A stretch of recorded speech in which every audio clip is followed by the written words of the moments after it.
there was a Pakistani military camp at base camp. And because we were there in the winter, they were very welcoming. They opened up their doors to us. They were sort of intrigued by us. Who are these three crazy guys climbing in winter? Because in the summertime, you can't go here.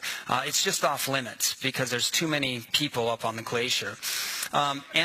You know, these guys are 18 to 24 years old. I was so alarmed by what I had seen in Western media and what was actually happening there. So I took on the task of trying to communicate their story in very, very brief terms because I wanted to come back and have something to show to Sadie Courier, who had asked, she's my photo editor here, who had asked, hey, can you show me some storytelling examples? It was a very unique opportunity, extremely unique. And to look back at these and see what I was trying to do, I can understand it. And I think, you know, some of them are okay. But oddly enough, I just want to tell how we got here. These guys would come over to our camp and they'd kind of peek in and, you know, it's like looking like, you know, they were 6-year-olds and then they'd like kind of nervously walk in and we'd have tea with them. And then finally, the reason it all worked out, the reason we became friends, is because they asked, hey, Corey, I know you guys have internet. Could I check my Facebook? So now I have like a ton of friends named Farouk, Mohammed, and I'm on the TSA watch list, which is awesome. I can't get on a plane to save my life.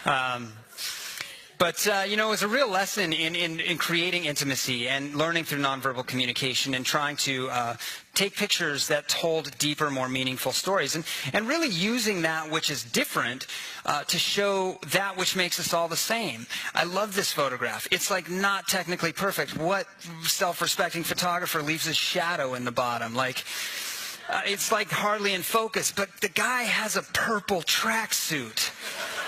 Like, that is dope. That is awesome. And who dries their clothes in -40?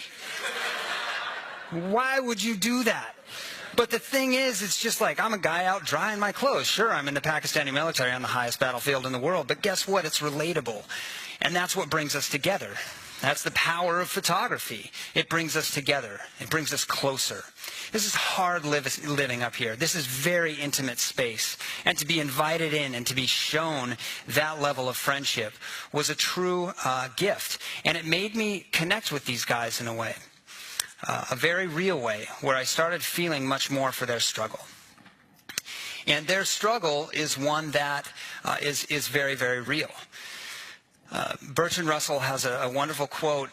He says, "War does not determine who is right, only who is left."